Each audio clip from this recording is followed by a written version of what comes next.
जाके अपन मंडा वन में प्राण त्याग दीहिन सती, अपने जान को दे देती हैं, प्राण त्याग देती हैं।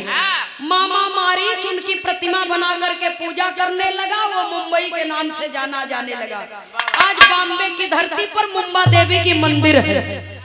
सुनने वाले श्रोता सज्जनों, और इधर बाबा भोलेनाथ कैलाश पर्वत पर आए। जब कुछ दिन समय बीता तो फिर से लीला करने का टाइम आ गया। तो प्रभु फिर से लीला करते हैं। एक छोटा सा प्रसंग, भक्ति सुनने वाले भक्ति का आनंद लेंगे, मनोरंजन सुनने वाले मनोरंजन का आनंद लेंगे। आइए मास्टर साहब।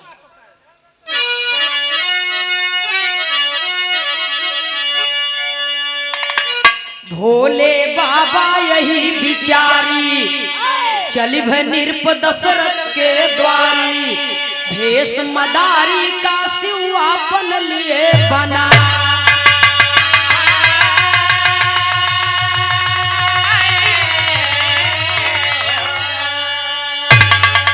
बजाते डमरू भोले दनिया, चल भय अवध की सले टांग बगल में झोला। बजाते डमरू भोला दनिया,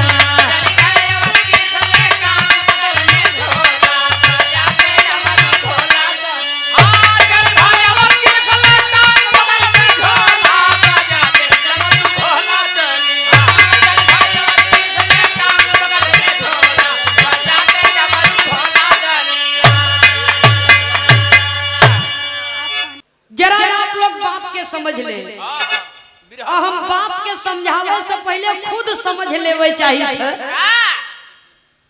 कि कहा जाता है कोस कोस पर पानी बदले 3 कोस पर बानी। यहाँ तक मऊ से प्रयागराज कई कोस पर बा। तो हमार बात आप लोगन के समझ में आवत बा ना, जवन हम बोलत नहीं बुझाता कि ना भाई? क्योंकि आपके यहाँ भोजपुरी है, हमारे यहाँ अवधी है। तो इसलिए अगर कोई बात नहीं समझ में आएगी तो कोशिश करब कि हम ओके अच्छे तरीके से समझा सके। आइए मास्टर साहब। बाबा भोलेनाथ अड़बंगी तो है ही है। जब इनका मन जो कह दे वो करने के लिए तत्पर हो जाते हैं। त्रेता युग का समय है बाबूजी, और वो समय आया जब भगवान विष्णु राम रूप में चारों भाई जन्म लिए हैं, लीला कर रहे हैं। भिखारी का रूप, मदारी का रूप धारण करके, कंधे पर झोली, हाथ में डमरू। हनुमान जी के कहा तू एक ठे बंदर बन जा, छोटा से बंदर बना के उनके गले में एक ठे डोरी बांध के रसरी लेकर के चल दिए। डमरू बजाते और हनुमान रूपी बंदर को नचाते। जब लेकर के चल दिए तो हुआ क्या? बिरहा में एक लाइन तर्ज का भाव है मास्टर साहब।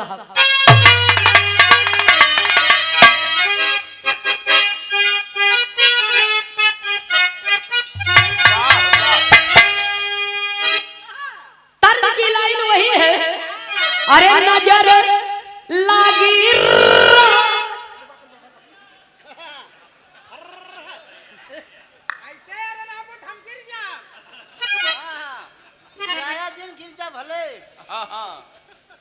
हम तो है कुछ थोड़ो कहा था। ये कबो कबो मतारी बहन लोग गावत थी तो मजाक में ऐसे गाय देती। तू चिहुको मत तो है ढकेलब ना हो।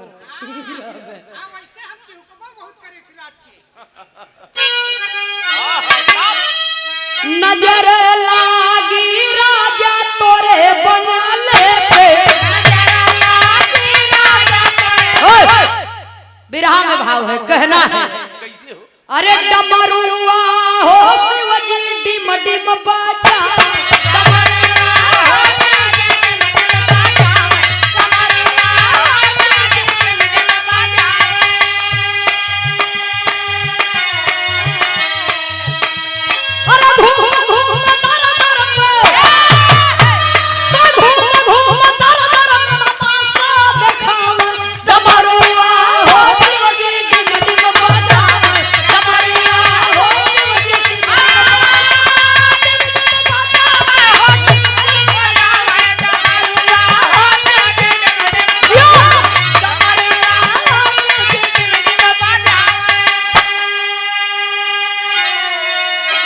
अरे डमरू बजाते धरे शिव डगरवा संगवा में हनुमत रहले बनरवा।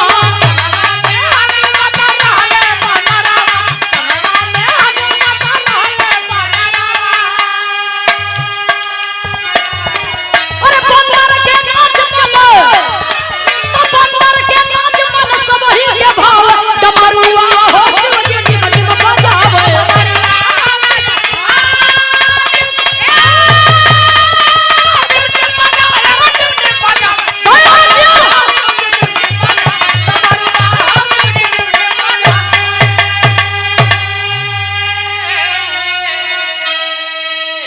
डमरू बजावत बानर नचावत पहुंचे कहां अयोध्या में।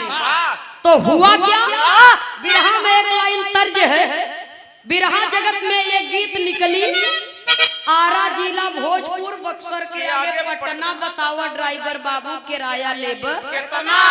लेकिन ई गाना आज के 100-150 साल पहले हमारे भारत की माँ बहनों ने गाया। कैसे मास्टर साहब, गाँव कब जब मई जून के लगन पड़े और मड़े में दुल्ही दुल्हा बैठे और पसीना टप टप चुवत रहा तब कैसे भैया।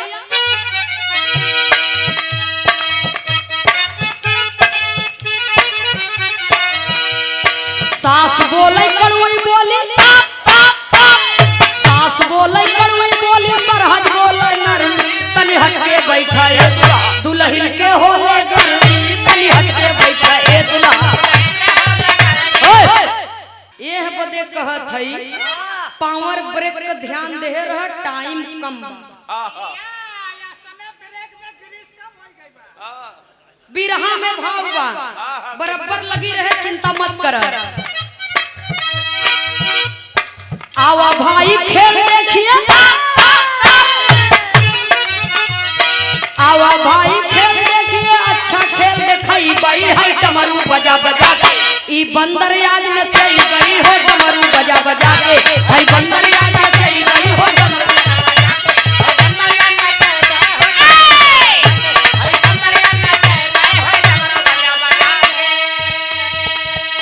नर और नारी आवा बूढ़ावा जवानवा,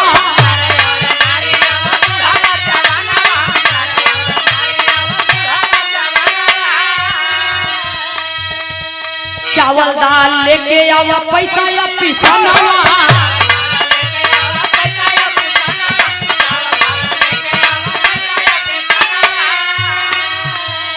हमरे नाही खेती बाड़ी, हमरे नाही खेती बाड़ी, इहे कमाई खाई बाई है डमरू बजा बजा के।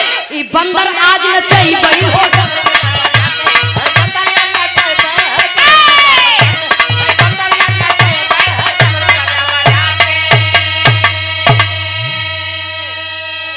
मदारी रूपी बाबा भोलेनाथ अयोध्या वासियों से कह रहे हैं कि मेरे पास भोजन के लिए कोई खेती बाड़ी नहीं है। इसी डमरू को बजाते हैं, बंदर को नचाते हैं, जो भी मिलता है उसी से अपना परिवार का भरण पोषण करते हैं। इतना बढ़िया डमरू बजाए कि महल में बाल लीला कर रहे प्रभु राम के कानों तक आवाज पहुंची, तो वो माता कौशल्या से कहते हैं। बिरहा में तर्ज लगी मास्टर साहब, कहना है तैयारी में रह जियो।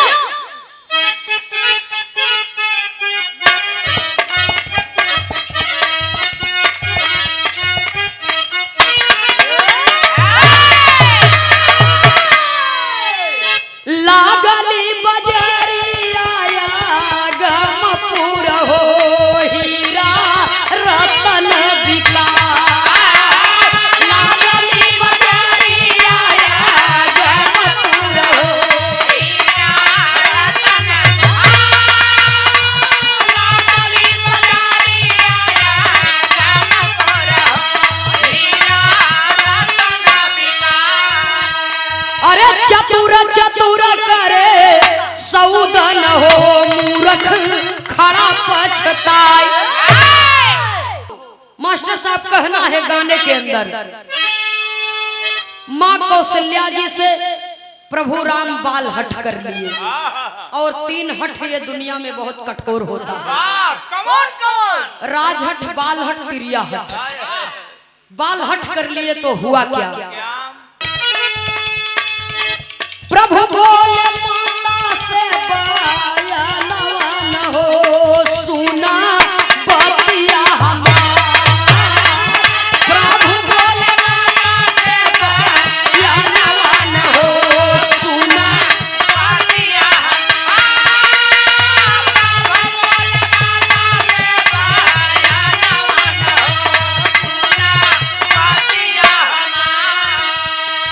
अरे कह रघुराई माता माना मोर कहनवा डामरू दीवा के पूरा कई दया रमानवा। डामरू दीवा के पूरा कई दया रमानवा।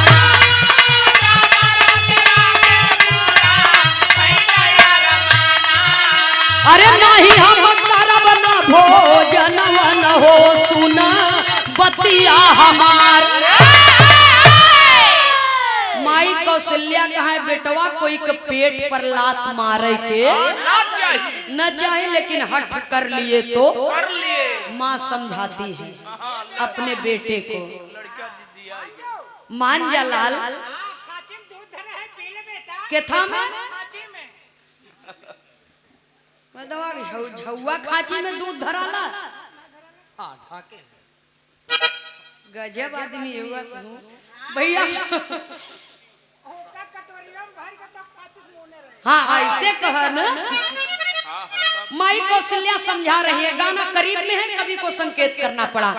बिरहा में एक लाइन तर्ज है। तर्ज उस जमाने का है जब ब्याह बारात में डीजे नहीं चलता था, तब बैंड पार्टी चलती थी और उसमें एक कलाकार रहता जो लेडीज की आवाज में गाता था और जेंट्स की आवाज में भी गाता था। उस समय का एक गीत था। कैसे मास्टर साहब?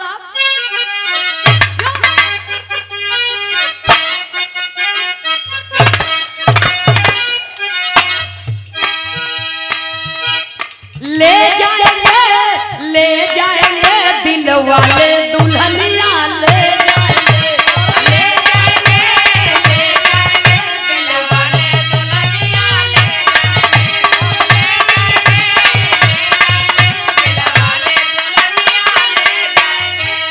मान जाएगा लाल मेरी बचनिया मान जाएगा लाल मेरी बचनिया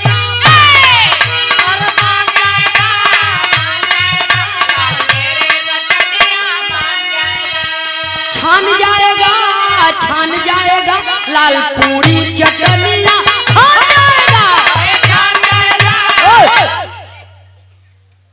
माँ कौशल्या समझा रही है खइहो नहीं लाल फिर क्या करोगे, भोजन न करबो तो भूख मरोगे। जान जाएगा लाल त्यागो न दनिया। जान जाएगा बचपना त्याग दो बेटा, किसी के पेट पर लात नहीं मारना चाहिए। रोजी रोटी कोई के छीने के न चाहिए। तो प्रभु राम कहे न हम खा न दूध पियब न सोऊ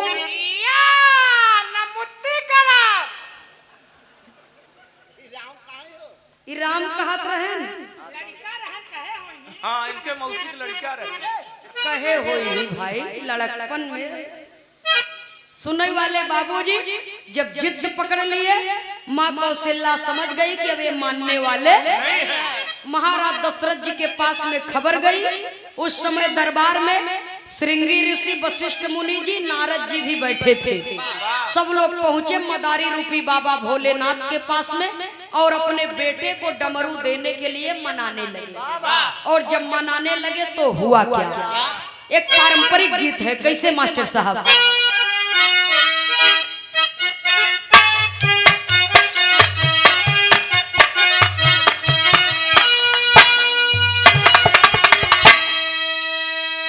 अरे माई कहाँ की बेटी नियरे बिया गई हो, माई कहाँ की बेटी नियरे बिया गई हो, बपई कहाँ की बड़ी दूर हो,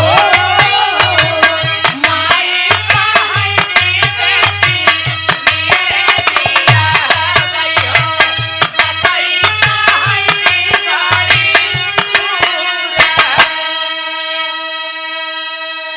भैया हो इत तरज का लाइन बा, लेकिन गाना में कितना सुंदर भाव दिए कवि जी।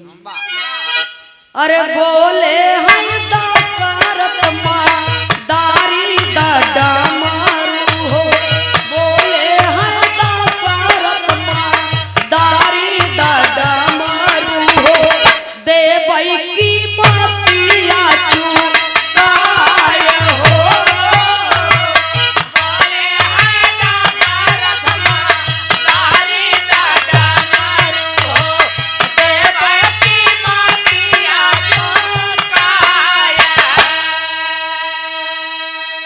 अरे रूठिया में बैठे ललनावा हो, भोजन कराई नहीं जाई हो। बाबा भोलेनाथ रुष्ट हो गए कि बाल लीला देखने के लिए मैं आया हूँ, स्वयं तो नहीं आ रहे हैं, मुझे दर्शन भी नहीं दे रहे हैं। इतना समय बीत गया, अब अपने पिताजी को भेज दिए और ये राजसी ठाट बाट का रुआब हमको दिखा रहे हैं। हाँ, कि डमरू दई द पैसा लई ले, हाँ, डमरू दई द कीमत लई ले कर। बाबा भोलेनाथ गुस्साई गए, मदारी डमरू जब बजाई, शिव जी किए जरा न खटका, डमरू अवनी पर तब पटका। अरे झटका लगा मही के तुरंत 5 ठी होला, बजाते डमरू भोला दुनिया। मारे गुस्सा में डमरुए उठाए के फेंक दिए धरती पर, पटक दिए। कहाँ हला ले जाए के अपने लड़का के दई दे, खूब बजा ले। जब जीव भर जाए तो मन करे तो वापस कह दे है, ना मन करे तो रख ले ही। एक डमरू में से 5 ठे हुई है। डमरुआ बच्चा दे दे। एक डमरू में से 5 डमरू हुई है। कहाँ ले जा, रामो बजाओ, हाँ, पूरा खानदान बजावे। बाबा भोलेनाथ का माया। नारद जी सोचन हम ही डमरू उठाए के दे दे, भगवान खुशी हो जाएंगे। तो बिरहा का अंतिम तर्ज और अंतिम निष्कर्ष।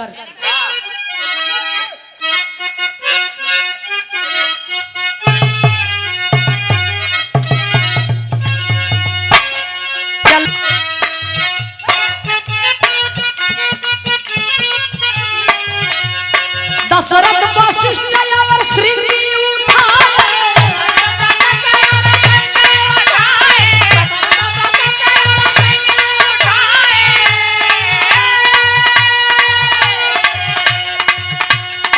छूटई नारी तन पाई गए हो, बने बाके दुल्हनिया।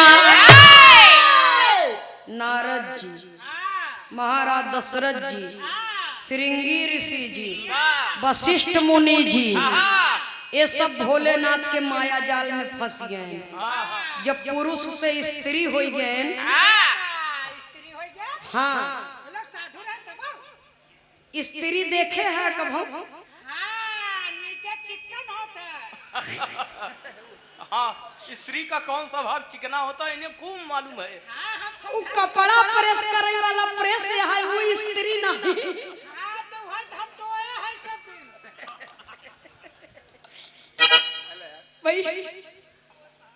सुनने वाले श्रोता सज्जनों जरा गौर करेंगे। खैर हंसी मजाक भी होना जरूरी है। सूरदास जी की बात भी एकदम अपनी जगह पर फिट है। सुनने वाले श्रोता सज्जनों, अब हमारे बिरहा का निष्कर्ष सुन ले। जब चारों जने मेहरारू हो गए, स्त्री हो गए, नारी हो गए, अब समझे? हाँ, ना उसको नाली कहते हैं। हाँ, जो तोहरे शरीर में दौड़त बा वो नाड़ी है वो। हाँ, और जे तोहे पैदा किए वो नारी है। हाँ, हमार बाबू नहरा है।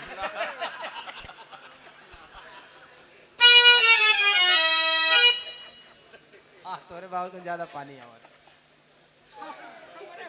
तोहरे बाबू नहरवे तो टूट गया रहा। भैया हाँ, जब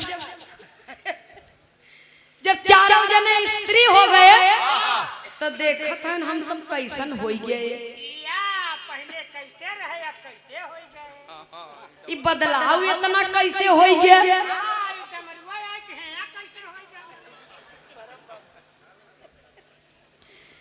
ऊपर देखत हन तो माथ में माथ विदिया बा और नीचे जात हन तो निकुरा में नथिया चमकता और नीचे जात हन तो गले में हार चमकता और नीचे जात हन तो हाथे में चूड़ी कंगन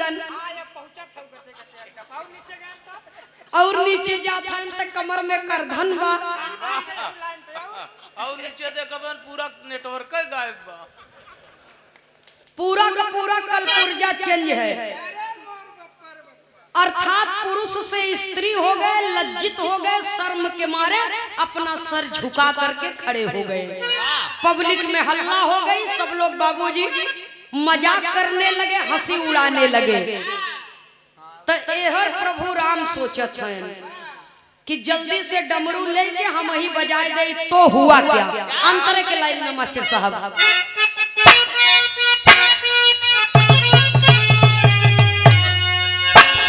शिव के चारित्र लखी प्रभु सोचे मनवा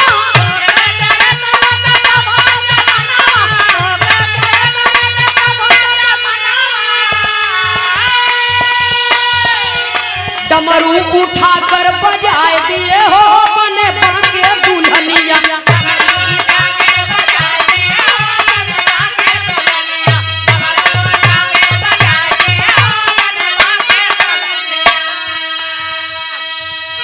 लगे डमरू को बजाने प्रभु राम।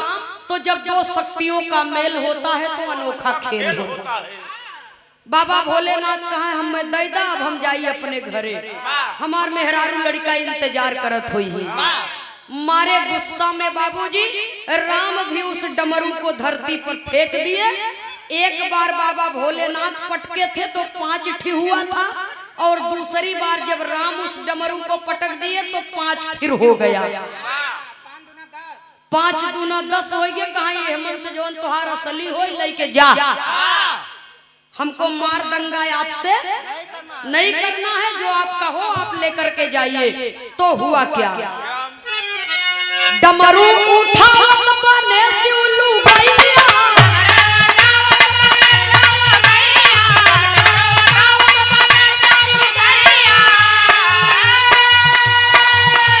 सीताराम माया दिखाई दिए हो मने बाके दुल्हनिया। सीताराम माया दिखाई दिए हो मने बाके दुल्हनिया। सीताराम माया दिखाई दिए हो मने बाके दुल्हनिया।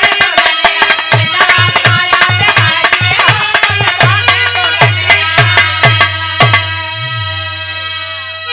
जब डमरू में हाथ लगाए तो जैसे चारों जने की स्थिति वो समय रहल, ठीक उसी प्रकार से प्रभु राम भी अपनी माया फैला दिए। बाबा भोलेनाथ भी औरत हो गए और जब औरत हो गए तो कहे जा करके सरयू नदी में स्नान कर लीजिए। विद्वानों ने बताया जा करके सरयू नदी में स्नान किए, ओम नमः शिवाय का जाप किए और तब जा करके 5 जन अपने अपने असली रूप में आए। अपने असली रूप में आए और जिस जगह पर स्नान किए थे प्रभु राम अपना चरण उस जगह पर रखे तो सरयू नदी में अयोध्या में वो राम घाट के नाम से आज भी जाना जाता है।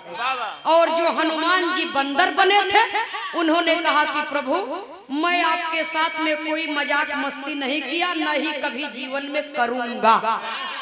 मैं आपका दास बन करके रहना चाहता हूँ। जब भी आपको अपने भक्त की आवश्यकता पड़े तो आप अवश्य मुझे पुकारिएगा।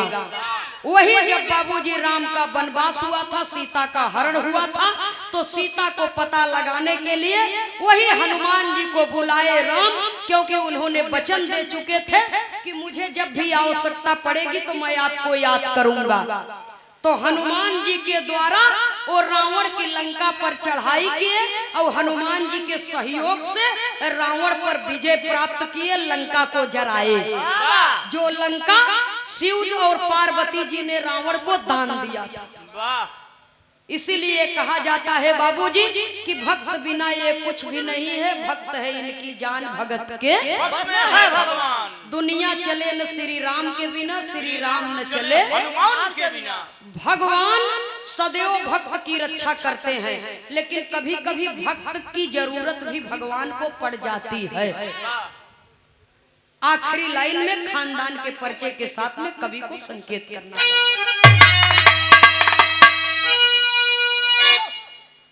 अरे सीताराम हित स्वर्ग सिधारे,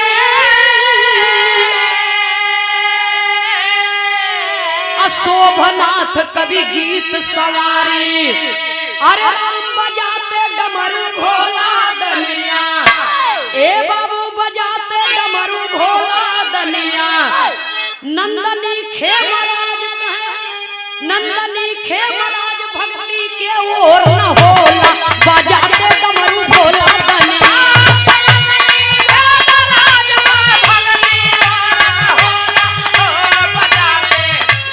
जय हो जय हो।